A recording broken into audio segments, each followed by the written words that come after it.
Hello everyone, and welcome to my Young and Restless official. I hope everyone is having a wonderful day. Before we begin, please hit the subscribe button and give this video a thumbs up.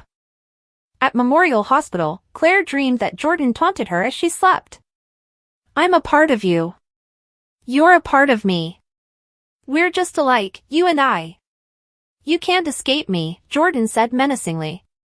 Claire awoke with a gasp and saw Victoria standing at the foot of her bed. "It's okay. You're not alone," Victoria comforted her daughter.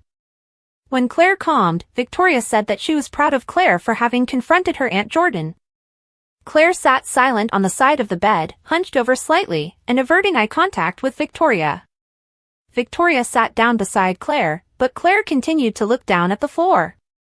Victoria asked Claire if her goal of getting some resolution had been achieved. Claire told her mother that having seen Jordan as a prisoner, she had felt a moment of relief that justice was being served, and that perhaps it had been the start of something new that Claire could focus on her recovery with her therapy team. Claire, however, was unsure. Claire said, "I know the worst of it's behind me, but there's still so much to do. It scares me." Claire explained to Victoria that the therapists had called her brave and had compared the damage Jordan had done to a cancer that had to be cut out and replaced with healthy thoughts and behaviors. She said they'd told her that the healing process would not take place overnight. Victoria agreed, then praised Claire for the progress she had already made. Claire wondered about her life beyond recovery and what would come next if she was ever released from the hospital. "What happens to me then?" she asked her mother. Victoria told Claire that they would take things slowly, at Claire's pace, until Claire decided whether she wanted to be a part of the family. Claire reminded Victoria that she had already studied the Newmans while preparing to carry out Jordan's plans and while she had worked for Nikki. "You guys all hold some terrible grudges against each other," Claire observed. "Not all of us," replied Victoria. Claire called the Newmans cold and spiteful and even worse with strangers. Victoria told Claire she should form her own new opinion, without relying on the internet or the news or Jordan's warped perspective. Claire asked Victoria if she could end up a part of the Newman family. Victoria responded, "That would be my hope," to which Claire asked, "What about my dad? Would he be a part of my new life, too?" Victoria tried to get through to Claire. Victoria told Claire that she and Cole both wanted to be a part of Claire's life. She asked Claire to start seeing the things Claire had done not as her own actions but as actions that were a result of what Jordan had done to her, because that was how Victoria and Cole saw things. Claire relented a bit. "You'll be good parents, but what about me? Do I even know how to be someone's daughter?" Claire wondered. Victoria again praised Claire on the progress she has made, then begged Claire to let them try to help and to make up for the time they had all lost. Victoria acknowledged that Claire would be making a frightening leap of faith. "You can lean on me," Victoria promised, and Claire, welling up, grabbed her mother and held her tight. At the end of Claire and Victoria's embrace, Claire said she needed to get ready for her next therapy session. Victoria asked if she and Cole could continue to visit, and Claire nodded her assent. Victoria left with a tentative sense of relief and hope. Cole received a private summons for a meeting with Victor at the Newman mansion. Cole visited the Newman ranch. "I wondered when you'd want to lay down the law," Cole mused as he took a seat on the sofa. The remark apparently tickled Victor, who burst into a fit of laughter.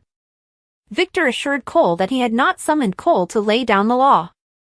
Since Cole was a father, after so many years of having thought his child had been lost, Victor asked him directly, "What are your intentions with regard to Claire?" Cole told Victor he planned to provide all the help he could to Claire, but that he had to do it step by step, without rushing things. Victor asked if Cole planned to put his career on hold. Cole explained that he was already on sabbatical in order to work on his book, which he could do from anywhere, so he would not be returning to Oxford. Cole explained to Victor that if Claire needed him at her side, he would be there for her, and if Claire needed him to maintain some distance, he would. Either way, Cole planned to be a part of his daughter's life. Victor asked Cole if that meant he planned to move back to Genoa City.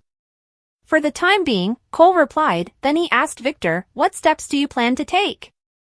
Victor was concerned that Cole hadn't been around Genoa City for a couple of decades.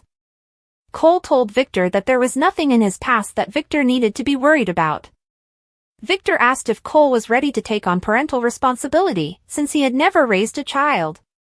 Cole told Victor that because Claire had been hurt by Cole's mother, Eve, and his Aunt Jordan, he had no choice but to help his daughter heal. Victor empathized with Cole but admonished him and said, "As much as you're concerned about your daughter, I am concerned about mine." Lauren went to Nikki's office. She assumed Nikki had already spoken to Jack about Nikki's relapse. Lauren explained that she understood how Nikki might feel betrayed, but she stood by her actions, out of concern for Nikki. "We just want you healthy, safe, and sober," Lauren explained. Lauren insisted that she would do the same thing again if given the chance. Nikki admitted she was angry, but only with herself for having dragged her family into her own personal hell. Lauren insisted that Nikki had to focus on her recovery and not to be worried about the family.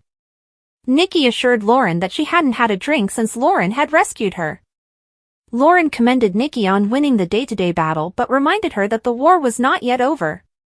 Lauren told Nikki that because Seth was losing his own battle, she thought Jack was in a better position to help Nikki. Nikki was reluctant to involve Jack. "Again, I would be dragging a dear friend into my chaos," Nikki lamented. Lauren refuted that. She told Nikki, "A dear friend cannot be dragged. A dear friend stands by your side and fights along with you." Lauren reminded Nikki that Jack had needed help once, and he had an opportunity to pay that forward. Nikki was concerned about what effect turning to Jack might have on Victor. Lauren reminded Nikki that she was the priority in the situation, as opposed to Victor's reaction to Nikki choosing Jack to be her sponsor. Nikki said that Victor would rather help her himself. But Lauren told Nikki that Victor could not fill that role and that Nikki needed a sponsor like Jack, who understood addiction and had beaten it. At the Abbott home, Jack wished Ashley a good morning, but she was lost in thought. When asked about it, Ashley told Jack that Tucker was still trying to convince her that he had not gotten violent at the Parisian CAF. Jack told his sister that the way to shut Tucker down was to stay away from him. Ashley told Jack that avoiding Tucker was going to be impossible. Jack quickly vetoed her suggestion that she leave town. Ashley couldn't understand why Tucker was trying to make her doubt her sanity. Jack said the family wouldn't be rid of Tucker unless he was out of Ashley's life for good. Ashley agreed. She said, "I've got to talk to him. I've got to settle this whole thing once and for all," then she quickly left. Billy and Devin discussed business as they shared breakfast at the athletic club. Tucker walked in, approached them, then said snidely, "Look at this. The new Chancellor Winter's power couple." Tucker said he was flattered that Billy and Devin felt so threatened by him that they had to circle the wagons. Billy described Tucker as a vicious, immoral corporate raider.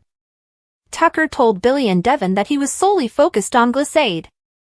Billy said he was surprised that Glissade was even still in existence after the cover-up scandal. Tucker informed Billy that the entire board of directors at Glissade had been replaced. Devin looked unconvinced when Tucker reiterated his plan to concentrate exclusively on Glissade.